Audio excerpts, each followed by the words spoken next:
Welcome to Face to Face Live Talk Show. Today, I have Dr. Raj Gyani, President of RPQLI and Treasurer of RP, with me. He's co hosting with me today. Hello, Dr. Raj, how are you? Hello, Rasmiji. Good to see you again. Thank you so much. Today, we will learn how our teammates from India are managing COVID in India. I have with me pleasure of introducing Girdhar Gyaniji. Girdhar Gyaniji has been very well known in India and also in America. He's a friend of Indian doctors in America. He is currently a chairman of Indian Hospital Association and is also a member of the COVID task force. Welcome to the show, Gyani ji. It's an honor to have you on our show. And Thank you very much. also we have Dr. Sanjeev Singh. He is Chief Medical Officer of AIMS and Head of Infectious Disease Specialty Lead Projects of AIMS, one of the best hospital of India. Welcome to the show. Thank you. How are you? Namaste. I'm feeling honored to have all of you on our show. We are honored to. Yes, yes. So, Sanjeev ji and ज्ञानी जी, we're going to ask you certain questions about India, and आप दोनों में से whoever feel comfortable, please feel free to answer. Both of you can answer on the same question, or you can just choose question you want to answer. That should be fine. So, as you know, the India lockdown has been a talk of the town of the entire world. The Modi ji, the way the lockdown was implemented, one of the most toughest lockdown as it is described in entire world. So give us a little bit about history about lockdown and how it came about and how it has helped Indian people to control the COVID spread in India. Let me begin by saying that, luckily in India, we have got few hotspots. The entire country is not in the same shape. I will just give you the figure. For example, city like Mumbai, Delhi, Ahmedabad, for example, let us say these are the hotspots. A good point is that we have got good infrastructure at these places. So we still feel now we are in a better position to deal with the situation. And this lockdown has helped us tremendously, to overcome the spread of the infection in our country. So this is my initial remark. Let Sanjeev add. Haji.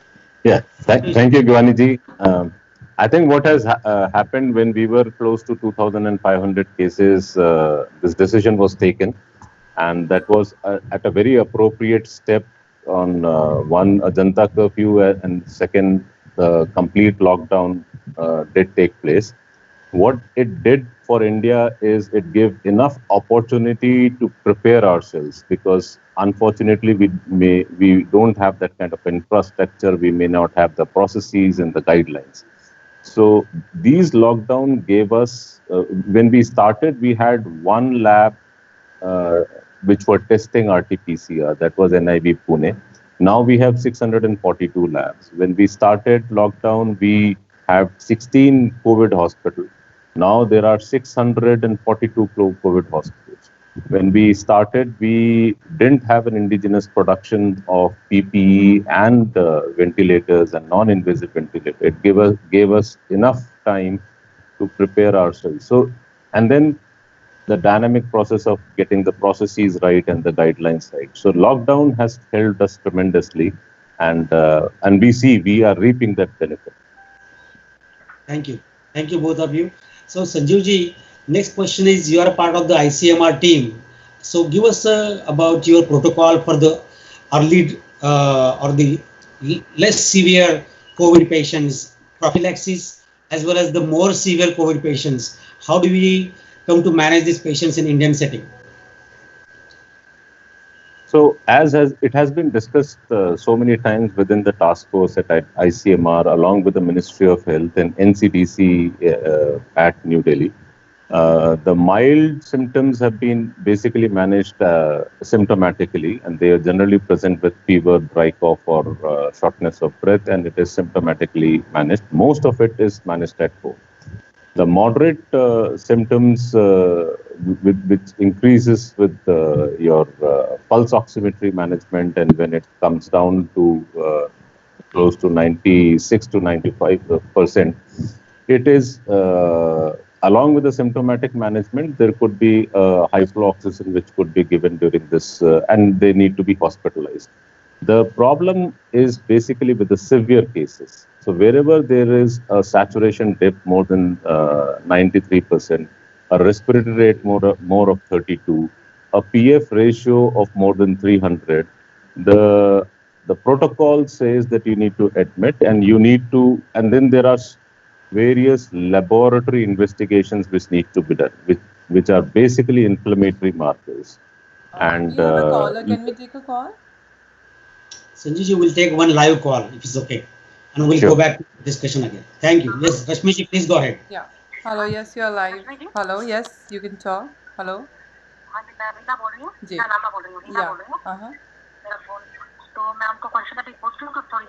yeah, you can call right now. You're live with Gyani ji and Dr. Sanjeev. You can ask them question you want. On WhatsApp, right? Yes, you can. You can call. You can ask them now. You're live with them. Okay, Ask your question, please. Ask your question, please. Yes, please ask them. They're live with us. Okay. I would like to ask you a question, Dr. Gyani. Yes, please. Please go ahead. Ask the question. Dr. Gyani, I would like to ask you a question. Yes, you can ask your question. He's listening, please. Okay. Actually, yeah, my name is Dr. Gyani. My name is Tina Lamba. Yeah, Dr. Gyani. Okay. My name is Tina Lamba, and I'm calling from New York. And I would like to ask you a question. My question is being in New York, and if a person has the COVID. Okay. My question is that being in New York, and if a person has the COVID-19 virus, and goes to the hospital for treatment, and if he or she goes to the hospital, he or she will get the treatment here regardless if he has the insurance or not. But I want to know if he sees similar situation in India. If somebody goes to the hospital, will he be able to get the treatment without insurance or any money? What do they have to do? Okay. So as we You see, the question, yeah. Uninsured patient. Let me take the case of Delhi first. We have got 12,000 beds in government. Similarly, 10,000 beds in Mumbai, all belonging to government. Now, here the treatment is absolutely free. If the patient decides to go to private hospital, which are designated as a COVID hospital, then they will have to pay the tariff as per the rack rates of the hospital, or in some states, government has fixed up the rates for these patients, which patient has to pay through himself or through his insurance company. But as I said, 12,000 beds in Delhi, 10,000 beds in Mumbai are absolutely free. Thank Now, you. I hope you got the answer of your question. Thank you, ma'am. Let's go back to advanced COVID patient treatment protocol, ICMR, role of steroids and role of plasma, and any other medication which you guys use in India. Please help. So the treatment protocol is divided into two: antivirals and anti-inflammatory. So antiviral would include hydroxychloroquine and lepovenir and ritonavir, and along with convalescent plasma. Now, there is a division within the various infectious disease specialists in the country. Hydroxychloroquine, though ICMR has studied this very well with the patients in All India Institute of Medical Sciences, and they have found it very, very beneficial. But a lot of ID specialists still feel that it is too early to say that, and it may have a lot of harms rather than the benefit. Now, the other is riponavir and ritonavir, and that has been given as per the dose. The convalescent plasma, there isn't enough data right now within the country, but there are 36 hospitals which have been now registered with ICMR who are party to the clinical trial for convalescent plasma therapy. And so far, the data has been very promising that it is the patients recover very well. With respect to steroids, up till now, ICMR protocol says complete no, because there is a feeling that within this viremia phase, it would be more harm than the benefit. Remdesivir is not available in the country, so that's not been given. But with respect to the other therapy, which is like steroid, riponavir, cytotoxin storm is where when the patient comes in severe form in the critical care stage, cytotoxin storm is what is being fed, and tocilizumab is being given at that particular stage, and it has been found extremely helpful. Now, when we interview a lot of critical care specialists who are seeing these critical care cases within the country at various ICUs, we feel that methylprednisolone 30 milligram IV is being given till the patient goes into the ventilator, and every critical care specialist has found this extremely useful. Plus, they are also giving vitamin C. They are also giving hydroxychloroquine and azithromycin, and they're the two dual antiviral as well as tocilizumab. So this, in totality, is been given, and this has been recommended. The only division is with respect to steroids. The critical care specialists are using it. That is still not within the guidelines of ICMR. So even though ICMR does not recommend it, but a lot of physicians are using it.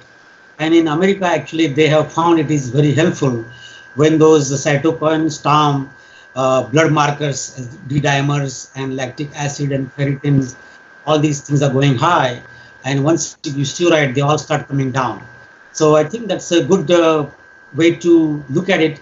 And ICMR probably can look at that data again and see change the guideline or not. And of course, we just here to suggest and exchange the ideas. But at the end of the day, you have to decide what is best for as per the ICMR guideline.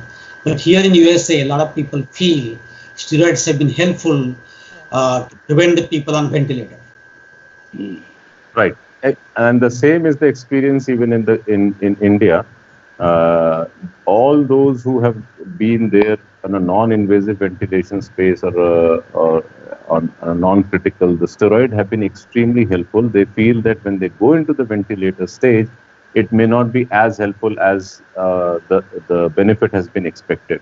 But I do agree, and there is a lot of churning which is happening even in the country. The Indian Society of Critical Care Medicine with various other societies have been trying to add methylprednisolone as within the treatment protocol. And it has been taken very favorably. So how about the use of vaccines, and how does India is playing big role in developing vaccine? As we are aware of, Serum Institute of India has been manufacturing 5 million doses even before actually the trial is completed. So can you elaborate the use of vaccines and how India's leadership is helping it here? So Serum Institute is one group which has done remarkably well, and there is this trial which has been going on, but up till now ICMR has not gotten into a phase 4 or a phase 5 with them to give appropriate approval. But what is generally felt is when this vaccine is going to come, it is going to be costly, and it may not have an impact to say that it will be a cure-all situation.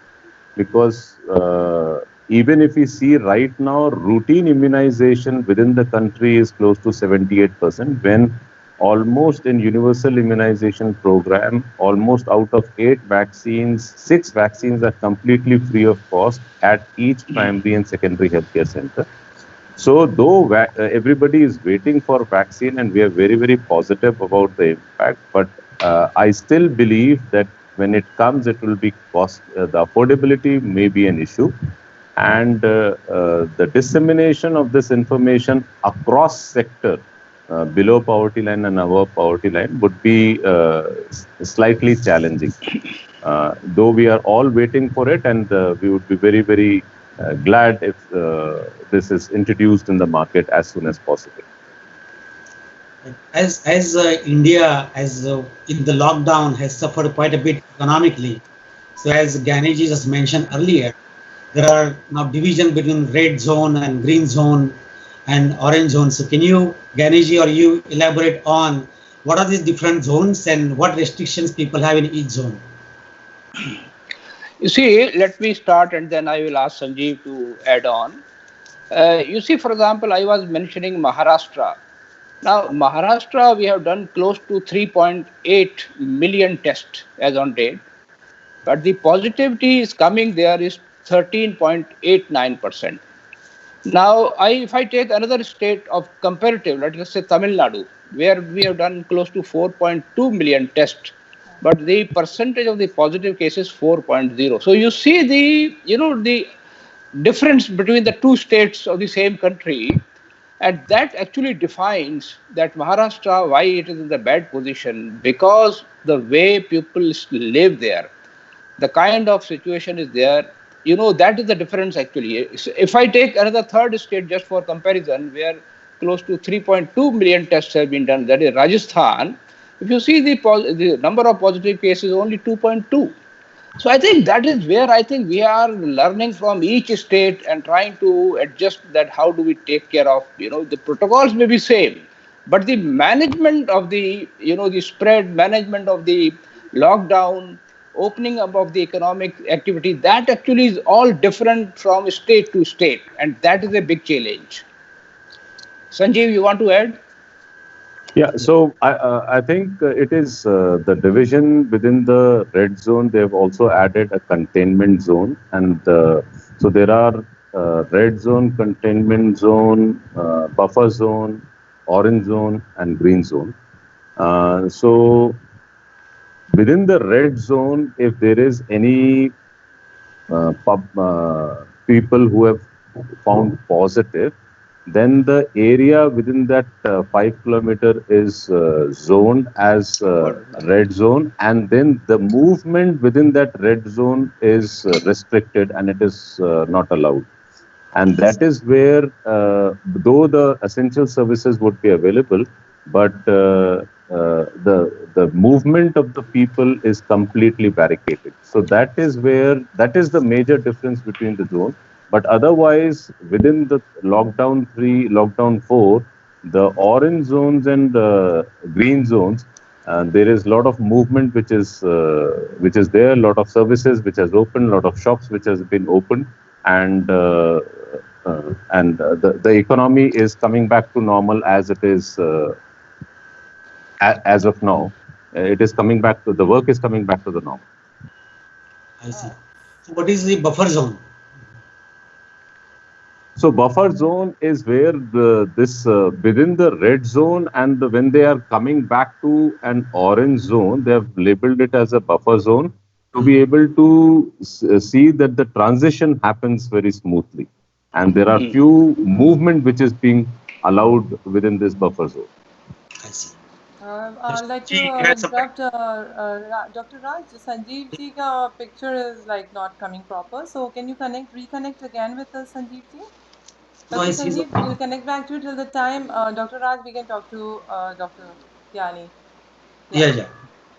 So Gyani ji, when we are doing the opening of the economy and movement, so how do you think it will play out in next 2 months? Okay. Now, one thing what we have done is we have come out with the SOPs and the guidelines and the advisory, let us say for the shopping mall, for the offices, for the transportation, RWAs, that means the societies. Everywhere now we have come out with the advisory. We want to now prepare the population psychologically and even from the behavior point of view. Now they have to understand that to live with the new normal. Because the best thing is lockdown is okay, but now when people are coming out, there is a fear as well as somewhere it is carelessness. So we have to correct the both aspects. And that is where these advisories are proving to be very useful. They have been published in the various languages. And this control now is going from Prime Minister to Chief Minister to District Magistrate, even down to the Gram Panchayat and absolutely down to the housing society. So that ownership now is being taken by the population. So that is a good sign. Only worry was, this migrant labor, we were never prepared for this kind of, quantum. It is estimated, that 5 crore, the migrant population is there in India. Nobody had this idea. And this movement, although we wanted to be very careful, but there is a humanitarian aspect that for 2 months they were locked down at one place, family was at different place.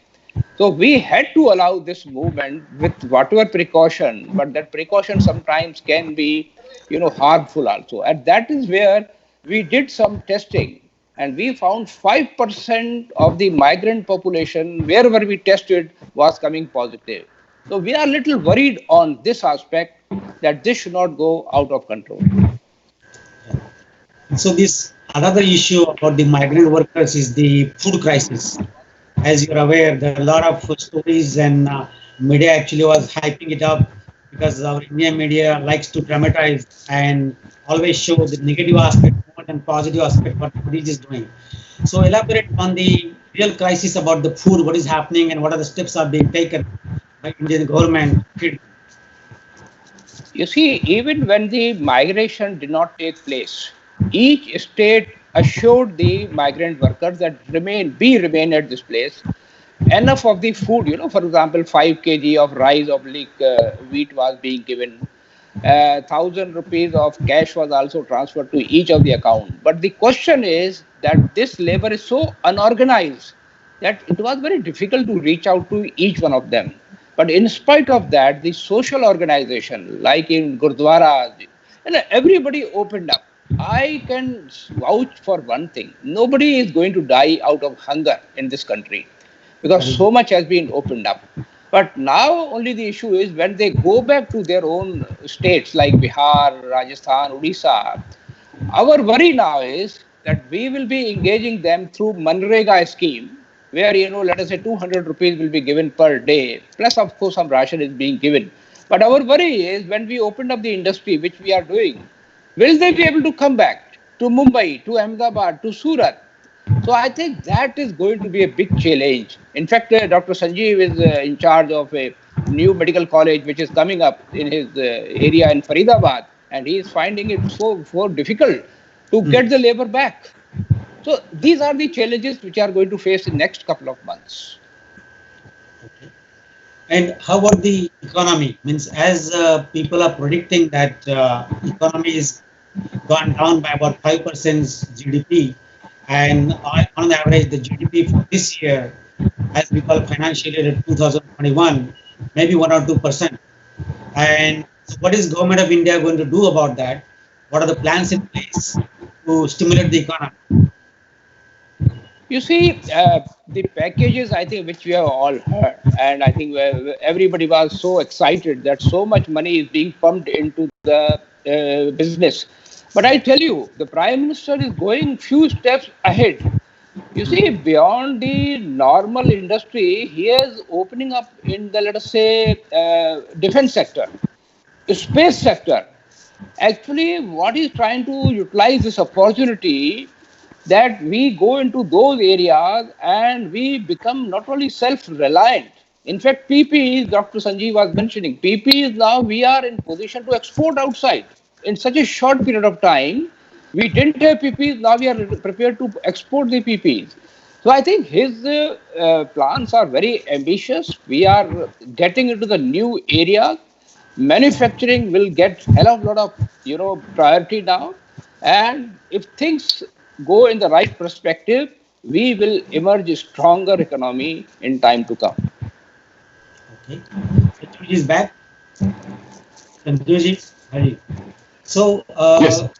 for Sanjeev ji, are there adequate testing available now in India? Because there is some criticism which we hear that the testing, or Gyaniji, you can answer that question too. Probably logistic wise.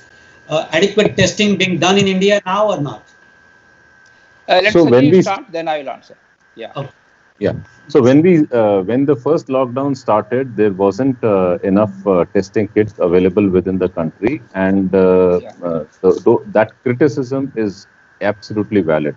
More we are testing now, and we have surpassed many countries because the testing kit is available and more labs are being accredited. But what is positive is that within this lockdown period, the National Board of Accredited Board of Laboratory, along with ICMR, jointly worked to get more laboratory accredited, and they all did a video accreditation process. So they did a desktop surveillance to understand whether you have RT-PCR SOP. It could be just for HCV or it could be with H1N1. And if you have that capacity, then they did a Zoom call to understand the infrastructure, the logistics, whether you are able to extract DNA, the RNAs appropriately and maintain infection control practices within the lab. And they very rapidly certified these hospitals to do more and more testing. And now from one, we are close to 642 labs which are testing.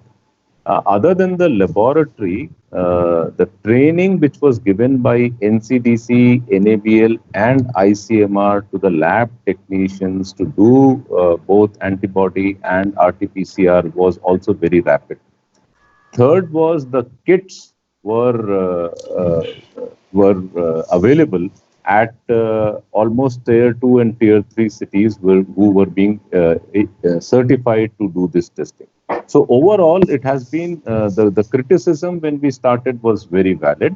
We didn't have neither the labs nor the kits and the people trained, but very systematically, the Ministry of Health and Family Welfare have made this infrastructure and processes available to be able to test more people, and we see the results right now. Dr. Gyaniji, would you like to add something? Yeah, you see this, as I told you, 3.4 million total tests have been done. The positivity out of this is coming 4.25%. And if I take you the fatality out of the number of tests done, it is coming to 0.12%. 0.12% is the fatality out of the test done.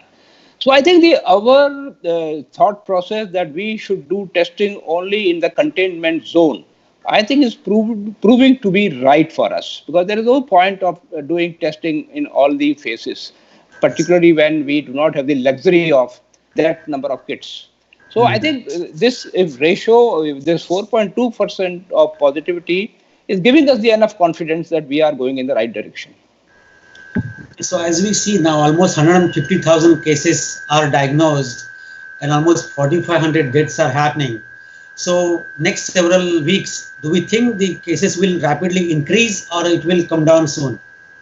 What is your expectation? You see, for the time being, we are rising at every day 6,000 cases, let us say, and 150 deaths every day.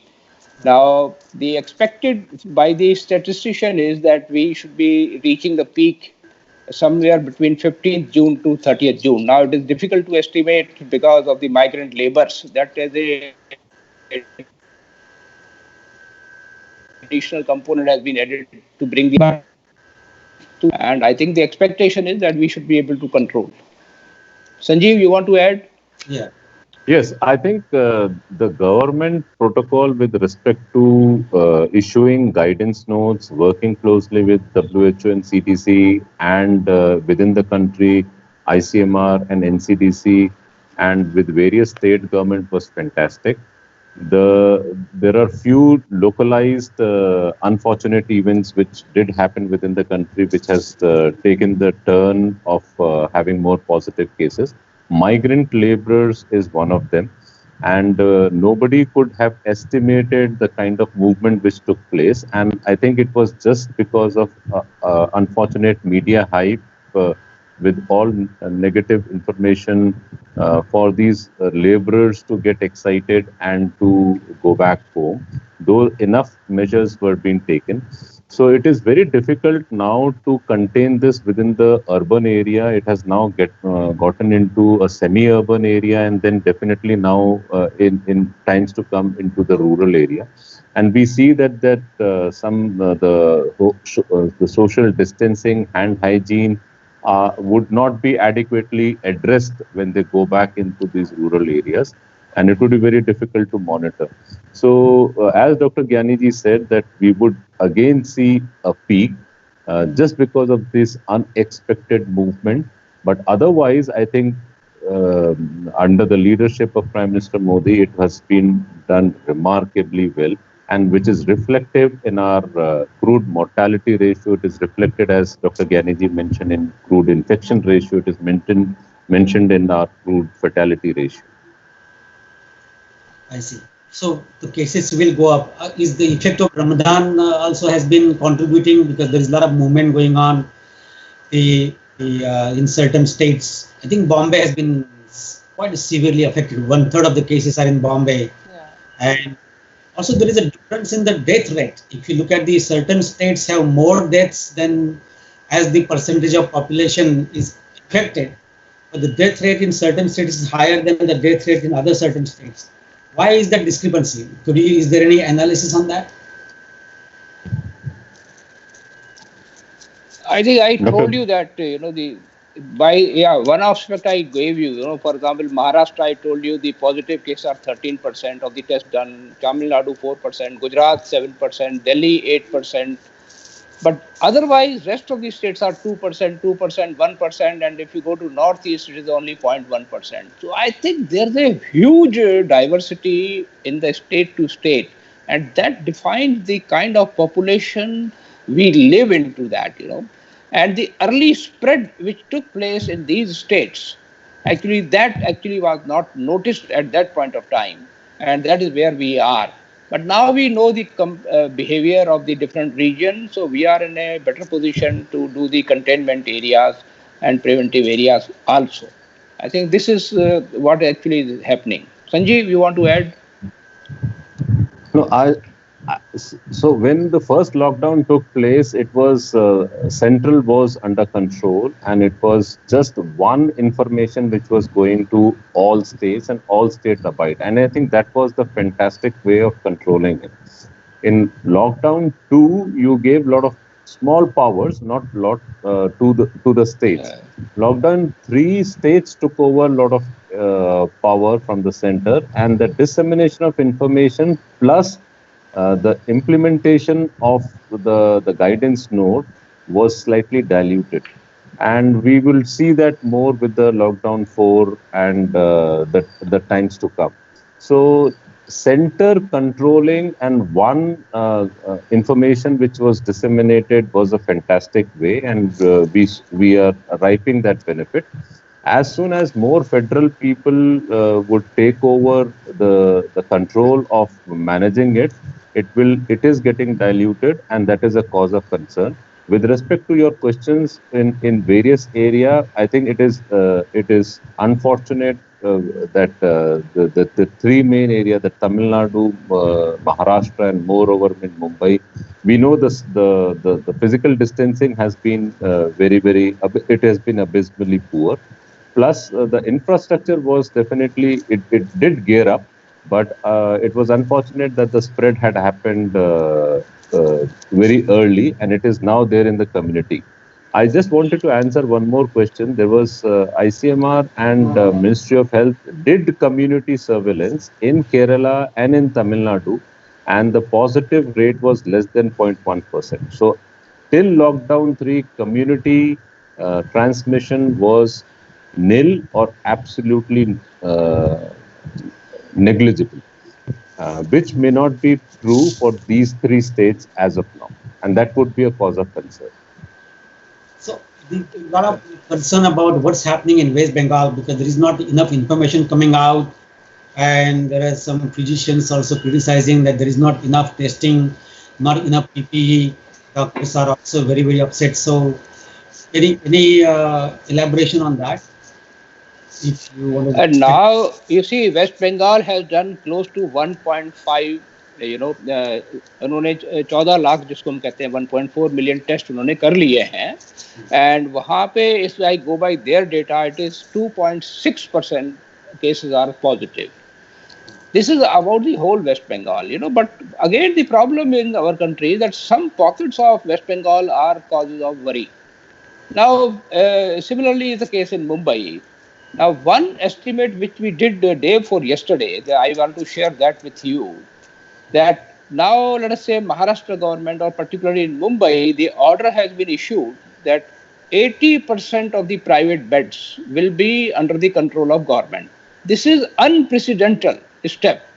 Now, people are wondering that having 10,000 beds of their own, plus quite a large number of temporary, isolation or quarantine beds have been created by Maharashtra. After that, why did they need 80% of the private bed? The reason here is, I think initially we went on admitting all kind of people who didn't require hospitalization, simply quarantining, but we went on putting them in the hospitals. So beds were occupied.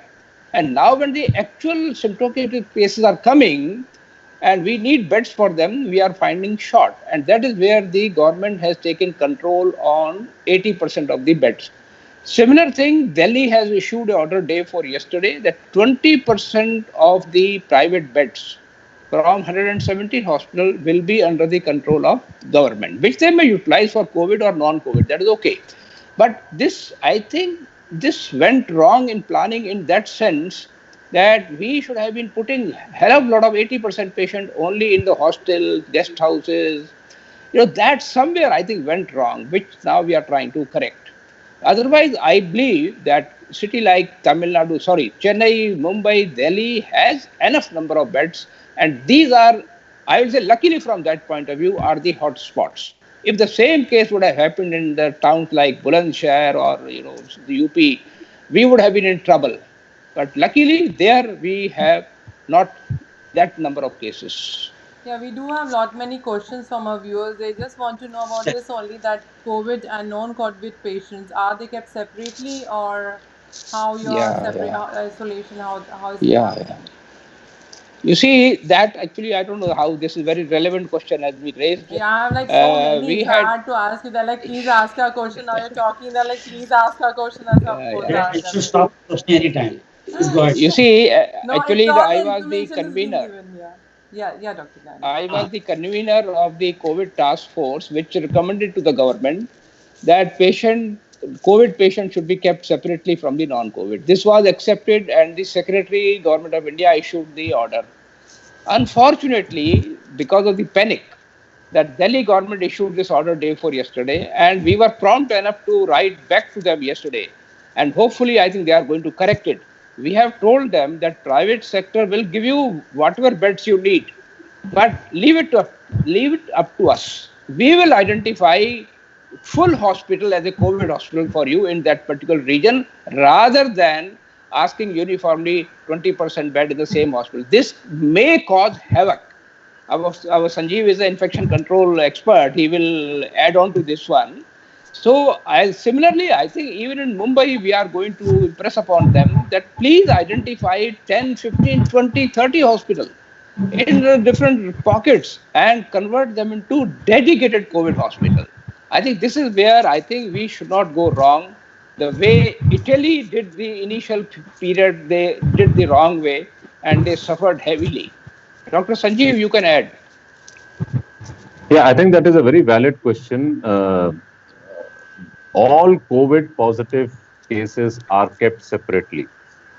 Initially, during the early months of March, it was understood that they all needs to go into airborne infection isolation room. But very soon, ICMR and the Ministry of Health came back with an answer that they need not. They can all be cohorted together. So all positive cases could be all kept together in a ward which is very well ventilated, which has a big window and a big door with an air change of close more than 12. So all COVID patients were kept separately, maintaining the bed-to-bed distance of 4 to 6 feet. All such suspect COVID cases were also kept separately, not mingled with the positive cases. All non-COVID cases were treated as per the usual hospital guidelines and their respective protocol. What Dr. Gyani is mentioning is very appropriate, and I think we would like to congratulate Dr. Gyani and AHPI to take this step, because earlier government was asking more and more hospitals to participate and give their beds. But very soon, Dr. Gyani and HPI took this up, they were putting patients into COVID hospital. And I think that was a fantastic step to isolate many hospitals treating rather than one single hospital taking care of it. And that was, I think, a very legitimate and a valid step, and that helped reduction in the spread. Now, where in some of these states where the cases are is increasing in a drastic proportion, the participation of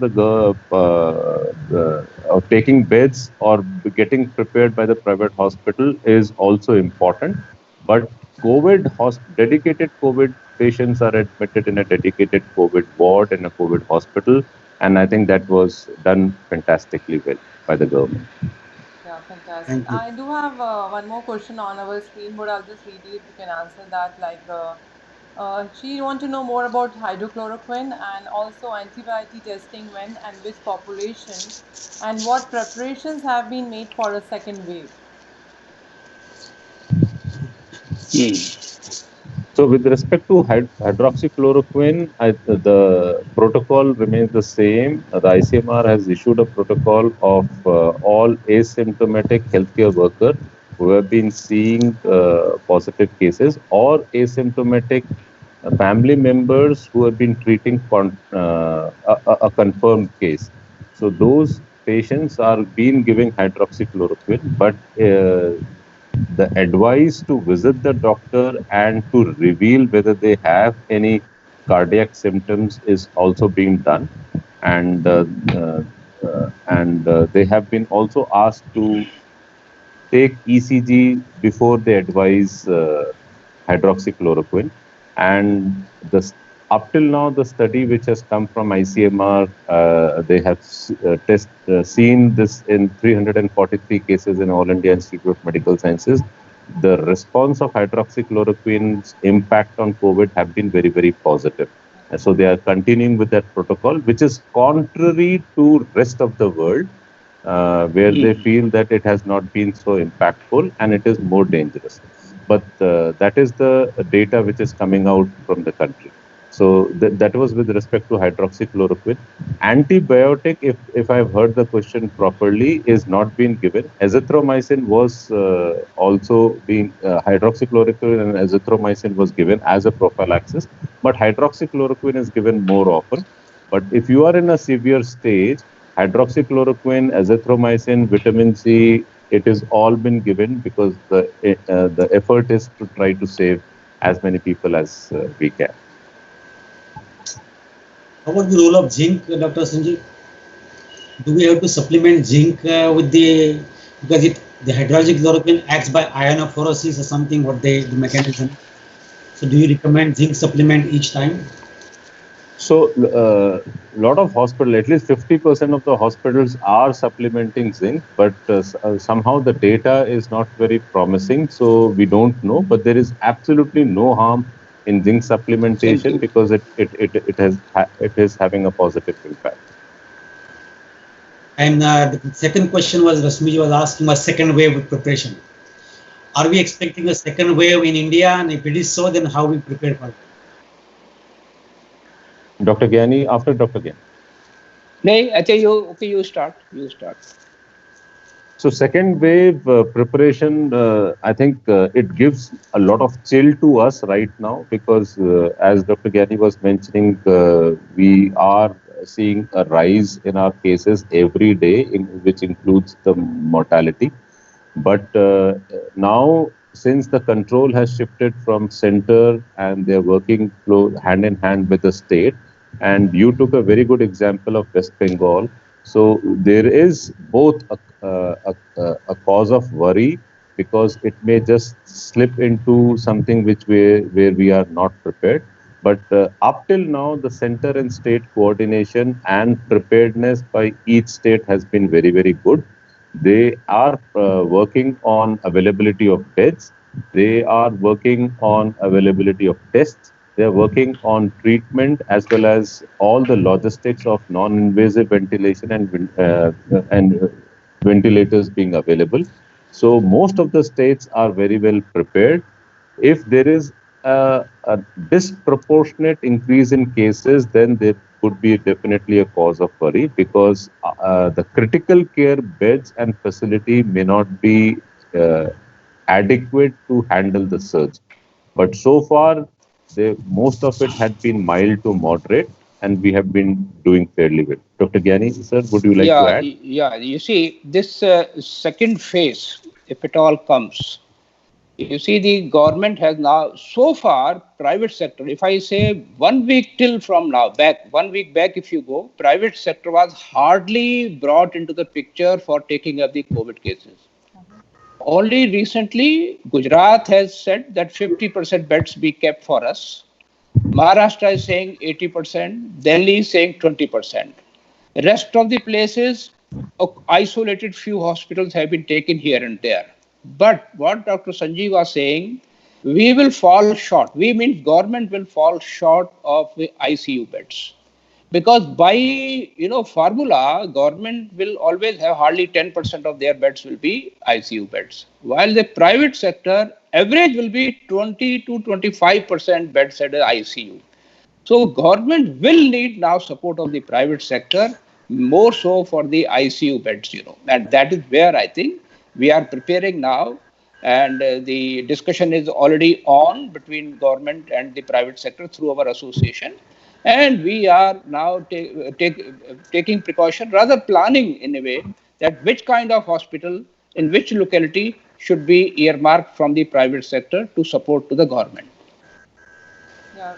So we have enough ventilators in our country to deal with if the cases become quite a bit. You see, ICU beds, particularly going by the severe hotspots, we have enough number. Ventilators was a worry, but as I go, normally I keep discussing with people like Dr. Sanjeev. I think the dependence on the ventilator is not going to be so much what we thought earlier. In fact, we are so far very well managing in ICU with the oxygen support, and that is a good sign for us. And accordingly, personally, I feel we will not have that kind of shortage of the ventilators. In Bombay, you guys have called in the army, as we read in the news last week. And can we see why army was called, and would that happen in other cities? You see, army was called because of certain spots. For example, Dharavi is a spot. Sometimes they call it a notorious area, but it is not notorious in that sense. The kind of crowd which lives there, in one room there are 7-8 people living there. They naturally feel exhausted, by being in that containment zone for so long. And that is where, to just control them, the police has been, the army has been called, or paramilitary forces has been called, only from that point of view, to enforce the lockdown, not for any other reason. Can I take a call? We have a call, Yes. caller. Go ahead. Hello, yes, you're live with Gyani ji and Dr. Singh. Hello everyone, how are you? My question is, now that the government is opening up businesses in India, here as well, everywhere. So my question is, in India, once everything starts opening back up, what precautions do you suggest people taking who have to use public transports, like maybe buses or trains, or what precautions should they take? Like, is it safe? Do you think it's the right time to open up and get back to work?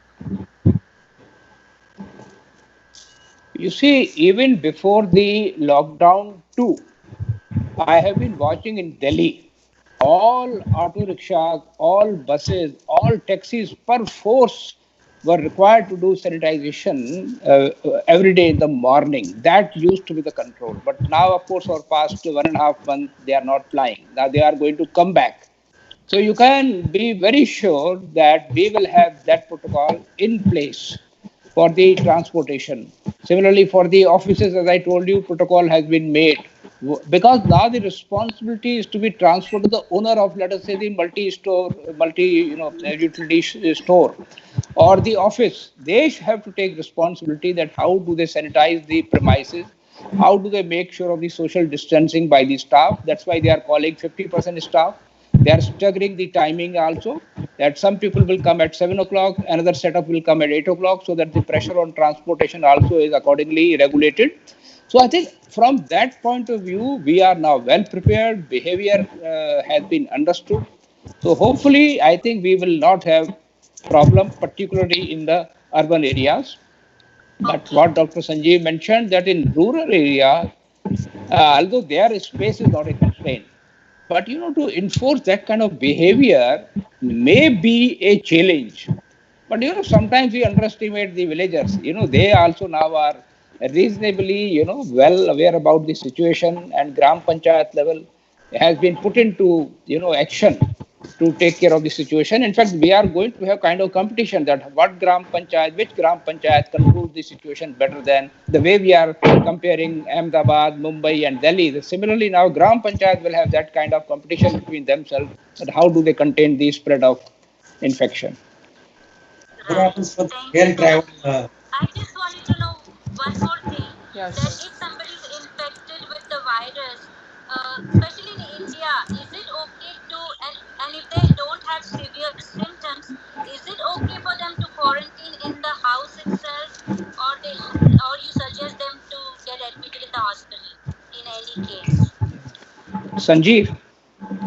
So that is a very good question. I think ICMR came up with a discharge, and Ministry of Health and Family Welfare also came up with a discharge policy, because earlier for discharges also two samples was required at 24-hour interval, and it was realized that it is not useful. And now symptom based, if you don't have a symptom for the last 3 days, you are discharged. So to answer to your question is that if you are symptom free for the 3 days, you can be quarantined at home, and that is where even you are positive, you were admitted, there was a concern between mild to moderate, and then you don't have a symptoms, they are getting discharged and they are being taken care at home. So that policy is already in place. Okay, that's great. Thank you so much. Thank Thank you. you. Thanks. Any other questions, Rasmiji? I just have, I think so. He answered it. I just have one on dashboard. I'll just take that question. What precautions should be taken while traveling during the coronavirus pandemic in our Indian railways and buses? So we already did discuss about that. So I think so, and so many questions we do have, but you already covered everything. Just one quick question. Now, this air flying is started in India. All these domestic airlines are open. So, how is there any real concern that virus will spread from the air travel, or we are feel confident the protocols are good enough? Yeah, Sanjeev ji, or Gyani ji, anybody? Yeah, actually, I will answer one part. You see, there is now not so much worry of the spread of the infection through the travel, because enough of the protocols have been put in place. Sometimes actually they have gone little more above the board. The worry is by the states when that these people come in that large number. They are afraid that if somebody is coming, let us say, for example, Karnataka said, if you are coming from Maharashtra, you have to get quarantined for so many days. But if you are coming from somewhere like Andaman, no need to do it. So the worry is from state to state that they may cause the spread. And second, if they had to quarantine, the responsibility again goes with the government. How do they quarantine? Do they have the facility for quarantining? Unless the passenger says, okay, I will get quarantined in a private hotel or guest houses, which luckily are there in some part. So I think that is the worry, not so much of spread of the infection while travel, but still let Dr. Sanjeev tell us that what we are doing in the aeroplane from boarding to takeoff to landing and going out. So, if you thank you, Dr. Gyani. If you happen to come by India during this particular time, you will be very, very proud to see the steps which have been taken, and it has been taken so very well. There is a sanitization happening for your luggage which comes in. There is a social distancing being maintained at the CISF level. They on your ID card identification level, on your social distancing when you get the boarding pass, when you fly in, and even at the aeroplane. On 3 states, Jammu and Kashmir, Karnataka, and Kerala have asked for quarantining. The rest of the states have not asked for quarantining. But what generally is the feeling is the virus is there. It is, and people are going to get infected. Most of it would be a mild symptom. So we may not be able to keep fighting it because it is going to infect people when those who are not get infected so far, and eventually there will be enough 50% plus herd immunity which would be created, which is going to be helpful.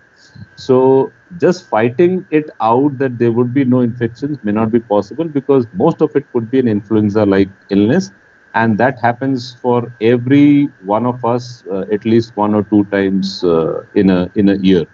And as far as it is mild, it is manageable, so infection would take place. But the protocols which have been set at the domestic airplanes have been phenomenal, and we are very, very proud to see that that is getting implemented as well. That's wonderful. I think it's good to see that from both of you learning that India has been doing so well in spite of its enormity of the population and the problems. And in spite of that, those circumstances, India is in capable hands of Prime Minister Modi and people like you. That is very comforting for all of us in USA here, because every one of us have family members there. We are worried that how it's going to play out there. So we are very happy to hear from both of you that things are in place and very well managed and less worrisome to be. Thank you so much for both of you coming. I'm sure it was very early morning for both of you, but you both. So Thank you so much, Dr. Raj. Thank you so much. Thank Dr. you. Vijay. Thank So you, much, Dr. Dr. Thank Raj. you. Sandeep. It was great having Raj all has of been you. my good friend, For yes, over the thank years, Raj has been very close to me in the API, So But we will trust, continue to be in dialogue. Thank you. trust me, Thank it you, was thank a Mr. you so much. great Didi. session because हमारे viewers के बहुत सारे questions थे और आपने बहुतों का answer दिया, and thanks to Dr. Raj, because of him it is happening today. Yeah. Thank you so much, Dr. Raj. Thank you so much. It was Thank great you. talking to all of you. Thank you so much. Bye-bye. Thank you. Right. Thank you.